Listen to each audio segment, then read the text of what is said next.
жетінші есеп b тобының есебі функциялардың графиктерін салыңдар делінген. Бірінші функцияның графигін салайық. Берілген жазалайық.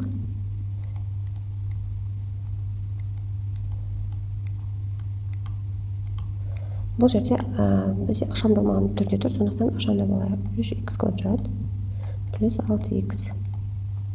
Бізде параболаның теңдеуі, жалпы теңдеуі a x минус m-нің квадраты қосылған n түрінде жазылады. Бұл жердегі параболаның төбесі m және n нүктелері арқылы анықталады. Ал енді бізде егер мына түрде берілмесе, мысалы параболаның теңдеуі осы түрге келтірілмеген болса, мысалы мына жерде ешқандай келтіріліп тұрған жоқ, яғни x минус бір нәрсенің квадраты деп тұрған жоқ, 3x квадрат қосылған 6x деп бірден ықшамдалған күйде тұр. Ол кезде біз мына формулаға саламыз. Осы формуланы осы жерге жазып қояйын, жоғары жаққа формуланы қайта жаза бермек үшін. Минусты d деп тұрған дискриминант бөлінген 4-а.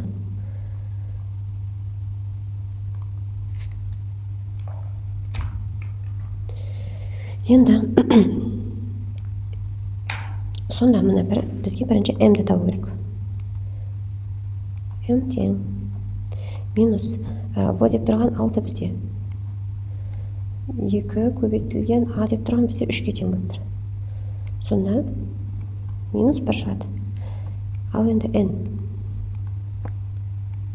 n ол минус дискриминант табу үшін v-ны квадраттаймыз, яғни 36 азайтылған 4 көбейтілген 3 көбейтілген бос мүше, бізде бос мүше жоқ, яғни 0-ге тең. 4 көбейтілген мына жерде 3. 36-тан 0-ді азайтты, 36-ны 12-ге бөлдік, минус 3. Сонда параболаның төбесі бізде минус 1-де, бірінші m координатасы жазылады, минус 1-де минус 3 деген сан. Оның өзі, симметрия өзі, ол мына бірінші тұрған координата минус 1 деген симметрия өзі деп жазайық. Енді бізге y өсін және yx өсін қандай нүктелерде қиятынын тауып алайық. y өсін қию үшін бізде x 0 болу керек. X тең 0 болса, y неге тең болады? Соны анықтаймыз. Мына x 0-ны 0 қойдық, мына жерге 0 қойдық, сонда 0-ге 0 қостық 0. y өсін 0-де 0 деген нүктеде қияды екен. Енді yx өзін қандай нүктелерде қияды функцияның графигі ол үшін біз y-ді 0-ге теңестіреміз. X-дің мәндерін табамыз. Сонда 3x, мына жерде 0-ге теңестірек. 3x көбейтілген x плюс 2 осы тең 0-ге. Осы жерден 3x-ді 0-ге теңестірсек x тең 0 болады.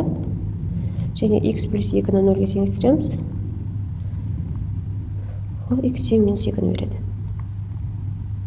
Сонда бізде yx өсін 0-де 0 деген нүктемен және минус 2-де 0 деген нүктеде қияды екен.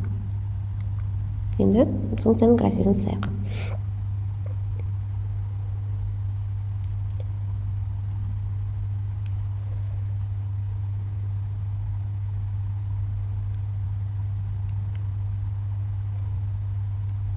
Мына 1 болсын, мына 2. 2 минус 1 минус 2. Мына жер минус 1 минус 2. Мына жер минус 3. Мына жер 1. Мына жер 0. Енді функцияның графигін басқа тұста көрсетейін. Бізде алдымен параболаның тармақтары жоғары қарай ма, әлде төмен қарай ма, бұны a-ның мәніне қарап шешеді екенбіз. A деп тұрған x квадратқа көбейтіліп тұрған сан ол 3. 3 деген оң сан ғой, сондықтан оң сан болса бізде параболаның тармақтары жоғары қарайды. Енді бірінші параболаның төбесін тауып алайық. Төбесі міне минус 1-де, минус 1 x бойынша мына тұр. Минус 3-ті іздеп, осы нүктеден төмен қарай кете береміз. Минус 3-дің тұсында тоқтаймыз. Сөйтіп, осы жерге нүктені белгілейміз. y өсін 0-де 0 деген нүктеде қияды, яғни мына жерде нүктеде екен 0-де 0. Және yx өсін 0-де 0-де осы жерде, және минус 2-де 0 деген нүктеде қияды екен. Біздің тармақтарымыз жоғары қарайды, яғни былай жоғары сызады екенбіз осы нүктелерді алып.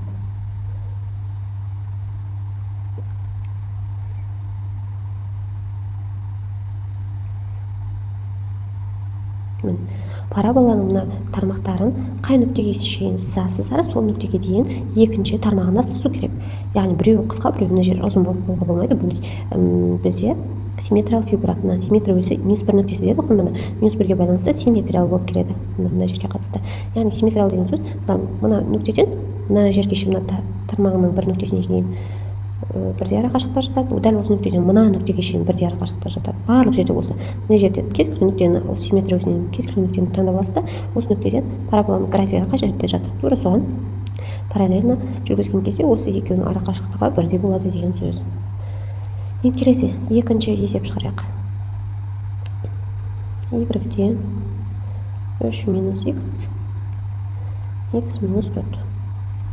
Бұл жерде де ақшаны болмаған, сондықтан жақшаны ашып, ақшаны да алайық. 3x азайтылған 12 азайтылған минус x-ті x-ке көбейттім, минус x квадрат, минус x-ті минус 4-ке көбейттім, плюс 4x. Бұл тең сонда 3x пен 4x қосылады. Неде бірінші минус x квадрат жазып алатын, минус x квадрат қосылған 3x пен 4x қосылып 7x береді, азайтылған 12.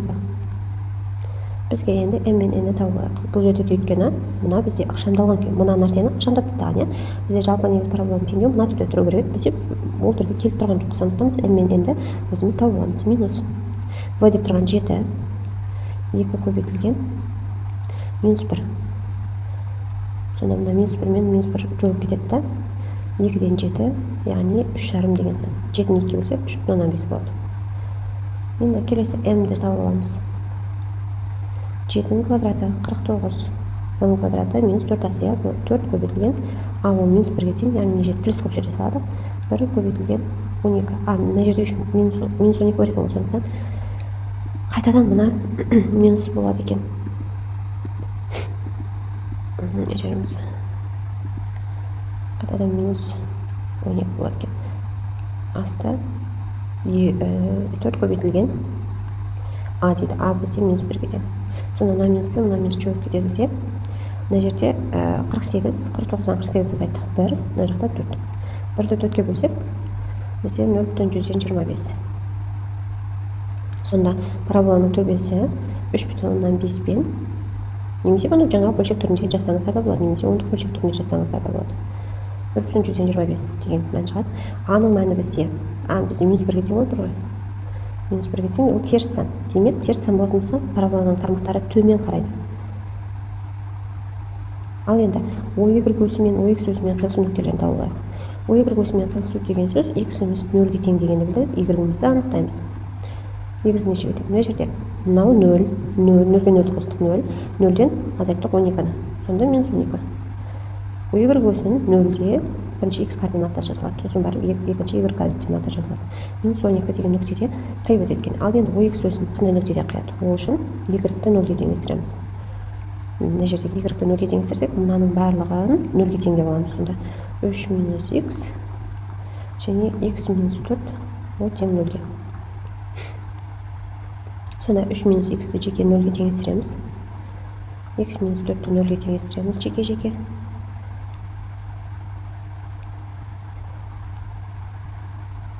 Ручка қатып қалды. Сонда мына жерде x ол тең 3-ге тең 3. Мына жақта x ол тең 4-ге болады.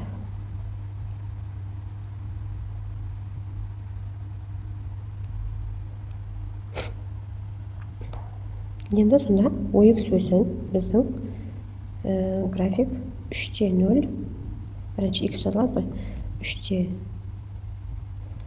0, мені y өткен 0 деп тұрмыз. Ручкамыз біздің қатып жатыр.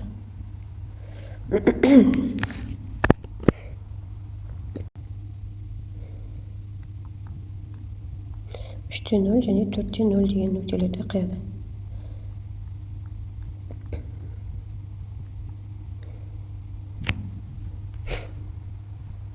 Ал енді графигін мына бетке сала берейін.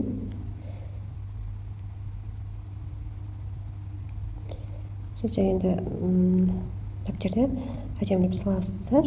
Ал менде мына жақта ручкамен жұмыс істеу ыңғайсыз болып жатыр, сондықтан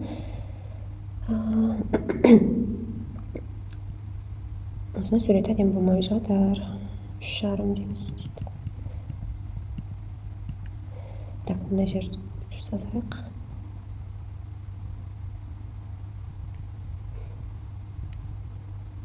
Мына жер 1, мына жер 2, мына жер 3, 4, 1, 2, 3, 4. Мына жер -1. Мына жер -1. Жасайық. Енді бізде параболаның төбесі 3,5-да, яғни x бойынша 3,5 мына жерде, ал y 0,125. Бұл 1 мына жер болса, 0,5 мына жер, 0,5-тің жартысы 0,25 мына жер болды. Сонда мына нүктені алатырмыз. Басқа түспен белгілейік.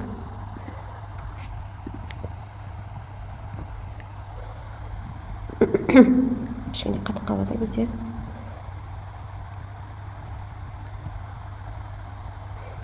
Енді x өзін осы жерден біз төмен қарап сызамыз дедік. 3-те 0 мына нүктеде және 4-те 0 деген мына нүктелерді қиып кеп. Осы график астыға кете береді. Мына ортада.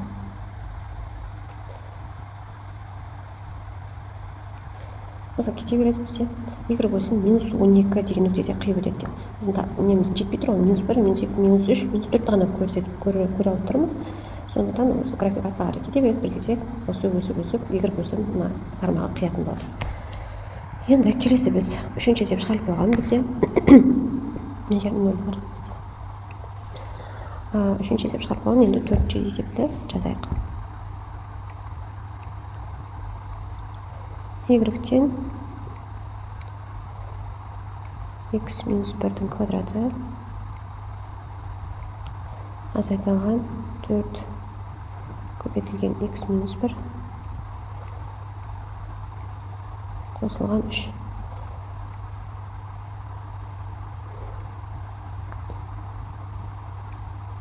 Бұл жерде де бізде ақшамдамаған күйде тұр. Сол себепті біз ақшамдап алуымыз керек. X минус 1-дің квадраты қысқаша көбейту формуласы бойынша x квадрат азайтылу формулада бар. X пен 1-ді көбейтіп 2-ге көбейтеміз. 2-ге көбейту тоже формулада бар. 2x қосу формулада бар. Енді қосылған 1-дің квадраты 1. Енді мына жақтан жақшандай жақ минус 4x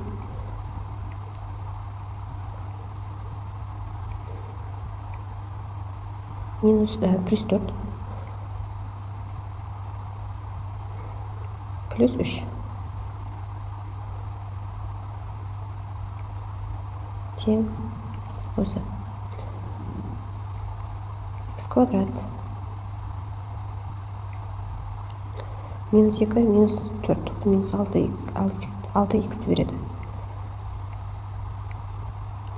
1 қосылған 4 5, 5-ке 1 3-ті қостық 8. 8. Енді біз m-мен енді тауып алайық.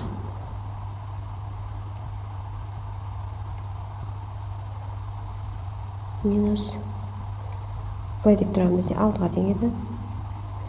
2 көбейтілген a бізде 1-ге тең болып тұр, сондықтан 2 болады. Сонда минус 3. Ал енді n тең болады бізде v-ның квадраты, яғни 36, 6-ның квадраты азайтылған 4 көбейтілген 1 көбейтілген 8 бөлінген 4 көбейтілген a деп тұр бізде формулада. 4 көбейтілген, яғни 1. 36-тан 32-ні азайттық 4-ке бөлдік. Алдында минус 1. Сонда бізде параболаның төбесі минус 3-те минус 1 деген сан.